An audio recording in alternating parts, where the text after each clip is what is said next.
An AI company is paying some men out there who are interested in earning some money spanking it on the side.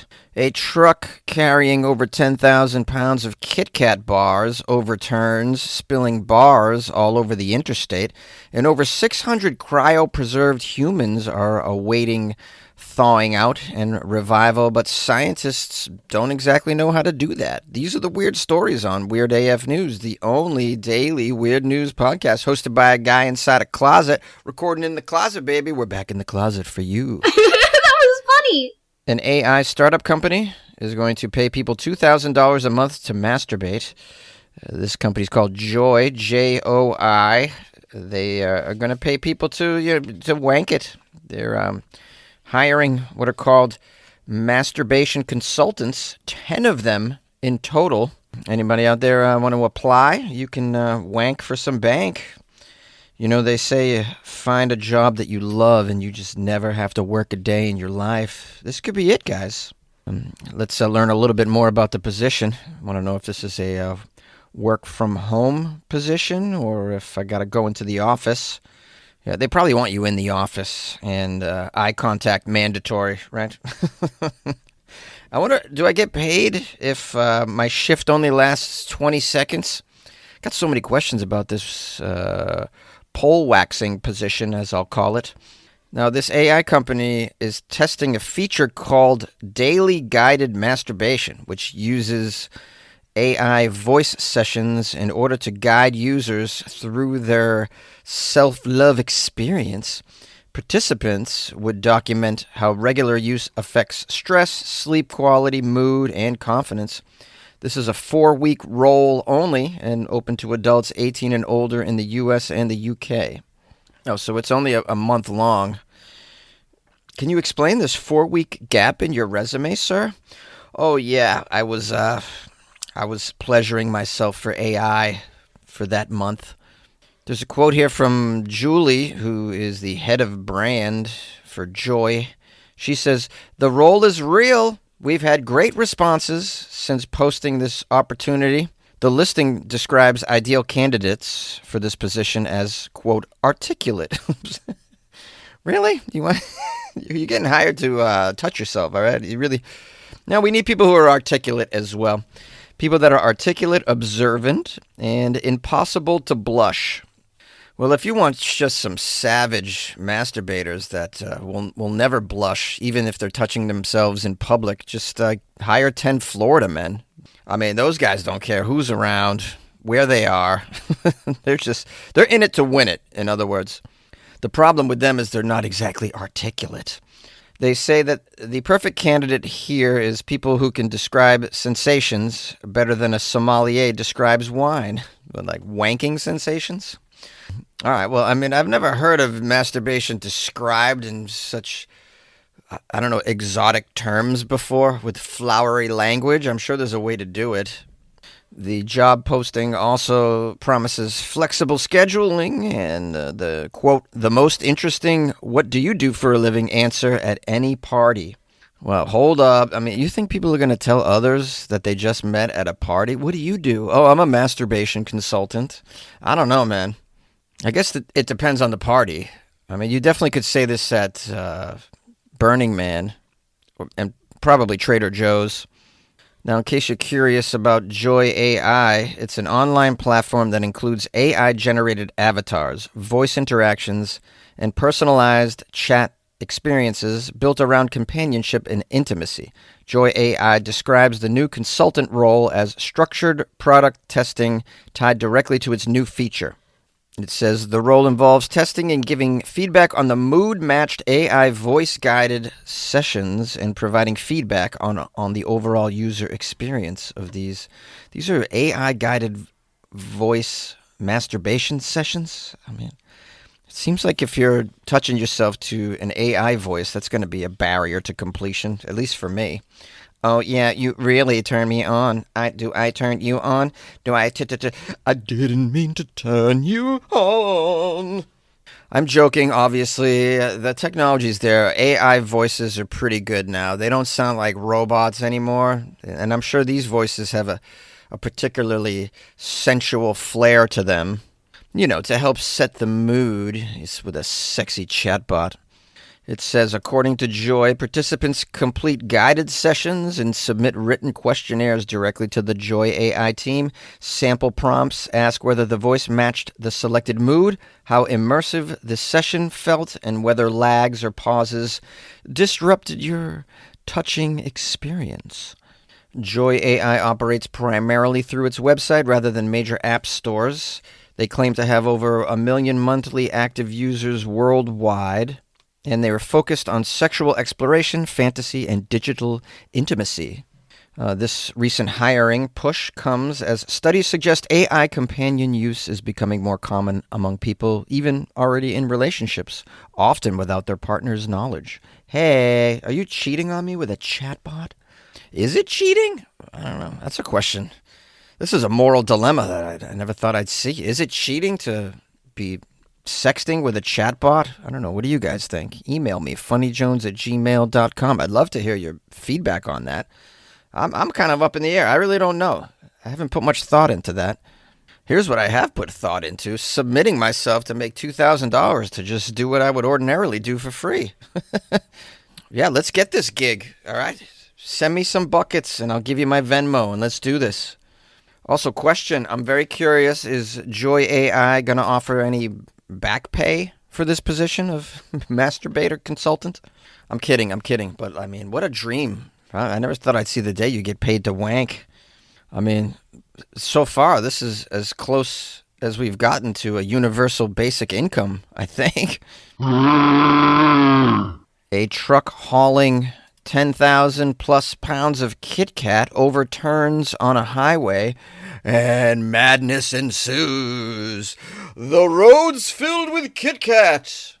Oh, just imagine all that Kit Kat in the street. 10,000 pounds of Kit Kat, which equals about 8 pounds of real chocolate when you break it down.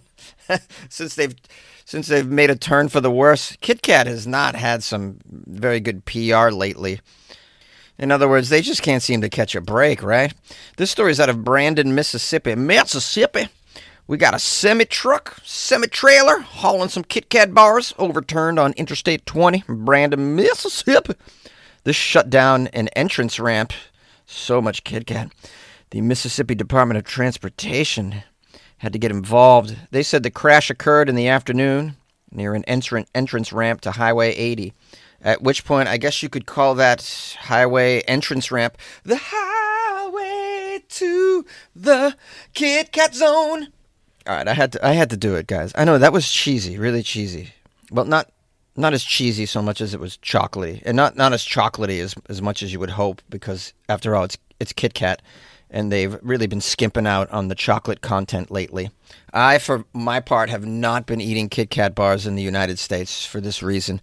I would eat Kit Kats from Japan with all their quirky little flavors. Unbelievable. Bubblegum, matcha, birthday cake, fennel. I'm just kidding. There's no fennel. I mean, imagine a fennel Kit Kat. Who would eat that if you want to torture yourself? They got key lime pie flavored Kit Kat in Japan. Key lime pie flavored. I mean, just imagine. I mean, they're doing wonders over there. I don't know why the U.S. Kit Kat Corporation hasn't just taken and run with all these flavors over here. What's wrong with them? All right. I mean, I could go on and on about Kit Kats in Japan. All right. I digest. It says here, it appeared the semi-truck was traveling east on the highway when the trailer carrying the candy bars disconnected from the cab. So I guess you could say that it broke off a piece. After it detached, it then rolled onto the westbound ramp. Crews at the scene said that the truck was carrying 11,000 total pounds of Kit Kat bars. Oh, man, give me a break here. This is 11,000 pounds of Kit Kat. This is a lot. I don't know how much it is, but it's a lot. All right, what happened to the Kit Kat after that? It's the end of the article. Let me do another search. Okay, here's some more information. The truck had 18 wheels. Was that helpful? It said the spill forced the closure of lanes, causing major delays, requiring significant cleanup efforts by the Mississippi Department of Transportation. No serious injuries were reported, thankfully. What did you do with the Kit Kat, guys? What happened? I'll tell you what happened. These Kit Kats went to the dollar store. That's where they went. When you're looking at candy in the dollar store, some of that candy, you know how it got there? It fell off the truck. Well, you better believe it. You know, there's something wrong with each one of those food items in there. That's the game that we play. We go into the dollar store. We're like, what is wrong with this? And then we agree. We have an exchange in there. We're like, I'll give you $1, dollar store, and you give me some questionable product that might harm my family after I bring it home. And then, of course, they got the aisle of misfit flavors. That's how some things get there. Do you like Red Bull? Yeah. Do you like sour cream and onion Red Bull? Because that's what you get at the dollar store. They don't even have original flavor. Do you like popsicles? Do you like lobster-flavored popsicles? Because that's what you're getting at the dollar store, and that's where these Kit Kats are going. That's my prediction. But hey, for $1, don't you want some roadkill Kit Kat? Kit Kat roadkill? I don't know what you call it. Do they have a roadkill aisle in the dollar store? They should. They're already offering frozen shrimp in there, so why hold back at this point? People that buy frozen seafood at a dollar store, do you think they have standards? They do not. They do not have standards. The other article I found here says that this is just one of a couple of incidents involving Kit Kat cargo trucks. In March 2026, a truck was hijacked between Italy and Poland, resulting in the theft of over 400,000 bars of Kit Kats. I covered that in March, if you remember. I never did a follow-up on where those hundreds of thousands of Kit Kats ended up. Who knows? I guess they're getting ready for next Halloween with that. These Kit Kats ended up on the road. Still don't know what happened to them. Look on the bright side, though. At least they weren't Klondike bars, because that would have just melted all over the road, caused perhaps landslides. That would have been a disaster. And what are you going to do? How are you going to stop that? Just have the community all come out and give them straws, have them sip it up? Welcome back. Over 600 people have been cryopreserved, awaiting revival. However, science doesn't know how to do that. Ooh, baby, that's right. It's the sound of science.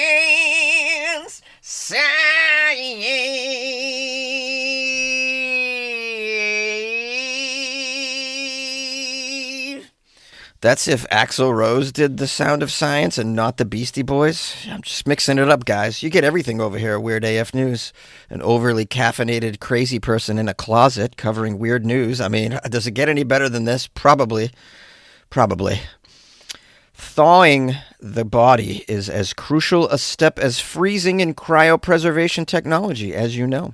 They freeze it, and then they're like, we got to thaw it out.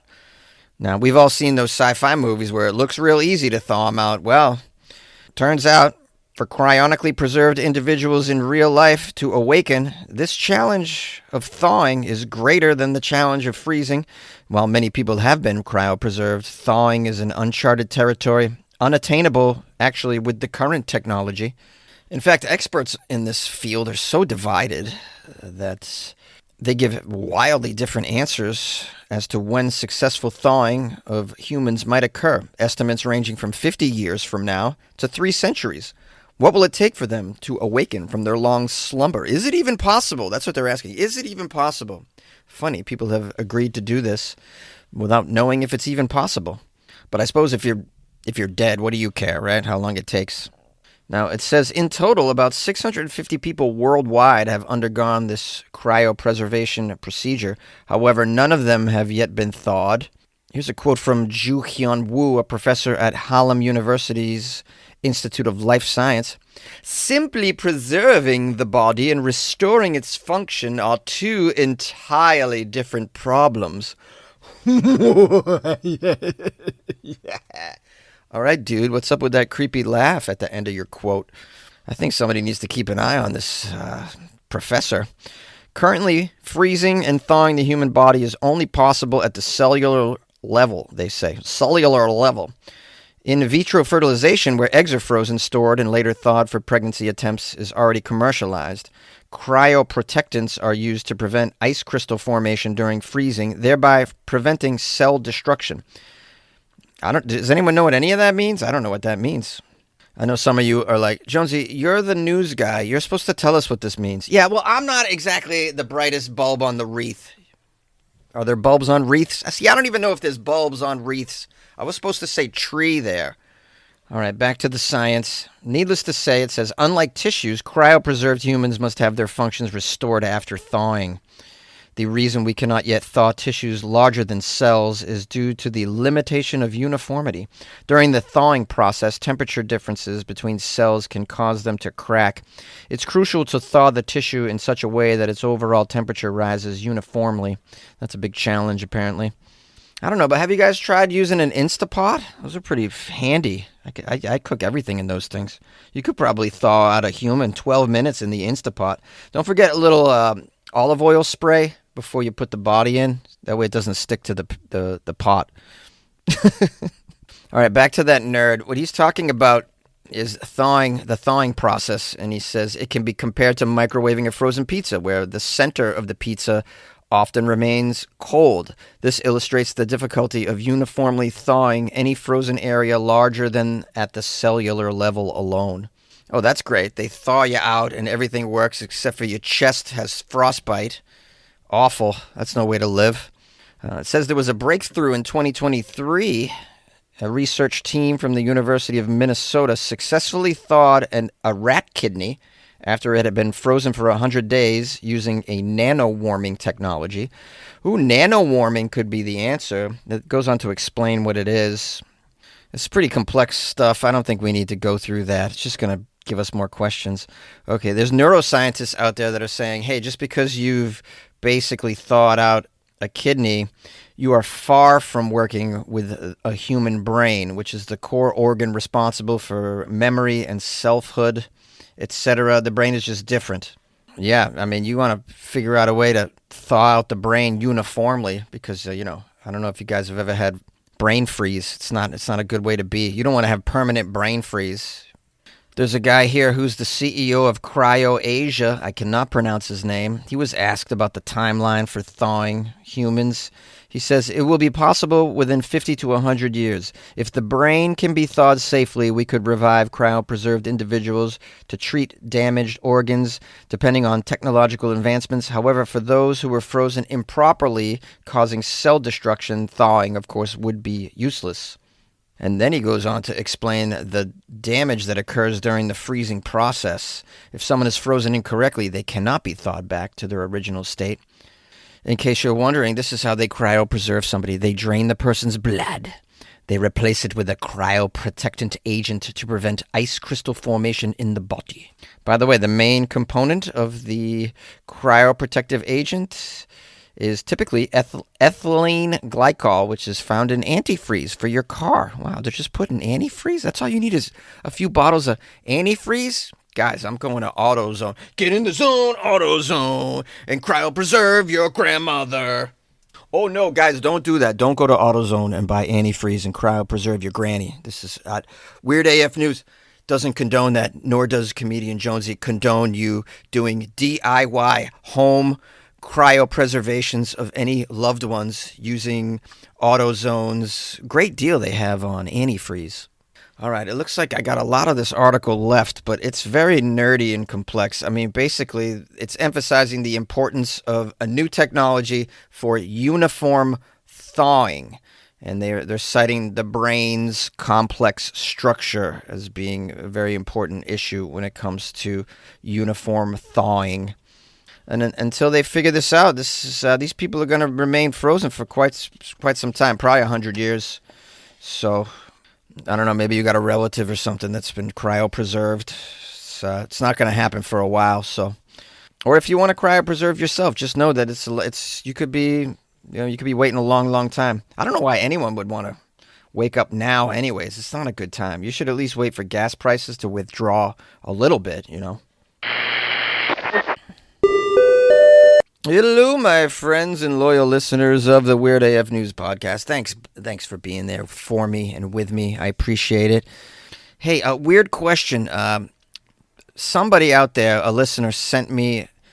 They made a song using AI for the Florida Friday episode. It was called 21 Shots of Fireball, and I don't know where that was sent. I listened to it like over the weekend, but I can't remember where. I can't find it now. So if you sent me that song, can you please send it again? Please send it to my email, funnyjones@gmail.com. Or I don't know where, or maybe reply to the message in wherever you sent it. again so that it pops up and wherever. I mean, it could be in my Instagram. It could be in the. I don't know. I wish everyone would send things to funnyjones@gmail. I know you guys don't. I don't know why. I've only given that email out 1,000 times on this show, but for whatever reason, I'm getting emails to some other inboxes. But yeah, whoever made that song, it was pretty funny, and I thought I would play it. So please, could you resend that? 21 shots of Fireball, or it was 21 bottles of Fireball. It's pretty good.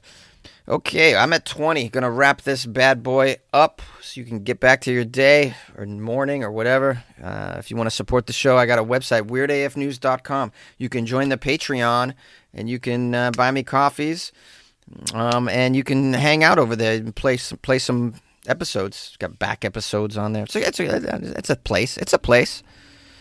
It's a place. All right, I'll see you.